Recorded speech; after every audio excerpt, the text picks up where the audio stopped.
The crucifixion. The Jewish leaders had declared Jesus to be guilty, but Pontius Pilate, the Roman governor, had to pass the final sentence. So, Jesus was brought in front of Pilate, who asked him if he was the king of the Jews. Jesus replied, "Yes." Pilate asked Jesus whether he had heard the accusations against him. He further asked if he knew on what charges he was brought there. Jesus remained silent. Pilate declared that he could not find anything wrong with Jesus. But the crowd blamed that Jesus was trying to change the people of Judea with his teachings and that he had already started in Galilee. When Pilate discovered that Jesus was a Galilean, he sent him to Herod, who governed Galilee. Herod had heard of Jesus' miracles. He asked many questions, but Jesus remained silent. Finally, Herod was tired of trying to make Jesus speak. He found nothing to make any case against him. So, Jesus was sent back to Pilate. Years of enmity between Herod and Pilate changed into friendship. Pilate could not find anything against Jesus. He suggested that he might be flogged and then released. This made the Jewish priests very furious, as they wanted Jesus to be crucified. On the day of the Passover, it was a common custom that the governor would release any prisoner chosen by the people. Pilate was hoping that the people would ask for Jesus to be released, but the priests had already told the people what to say. The people demanded, "We want Barabbas to be released." Barabbas was a dreaded prisoner. Pilate gave in to their demand. But before he went back inside his palace, he had washed his hands in a bowl of water and announced, "I am innocent of Jesus' blood. Barabbas shall be released." Pilate handed Jesus over to the guards for crucifixion.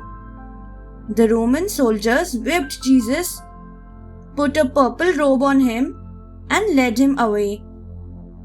They made a crown of thorns and pressed it on his head, mocking him, "Hail, King of the Jews!"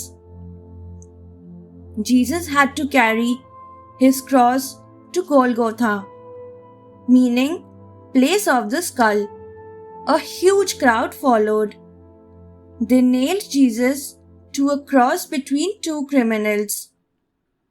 Pilate wrote the title, "Jesus of Nazareth, the King of the Jews," in 3 languages: Hebrew, Greek, and Latin. It was placed at the top of the cross. The people gathered to see Jesus for the last time had started weeping. Among them were Jesus' mother, Mary, and his closest disciple, John.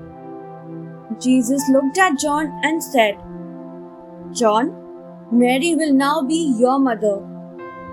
He looked at Mary and said, "Mother, John will be your son from now onwards." Jesus was thirsty. The soldiers gave him some vinegar on a sponge. He took it. Before he died, Jesus prayed to the Lord, "Father, please forgive them, for they do not know what they are doing." When Jesus died, the skies darkened. The curtain of the temple split into 2. The earth shook.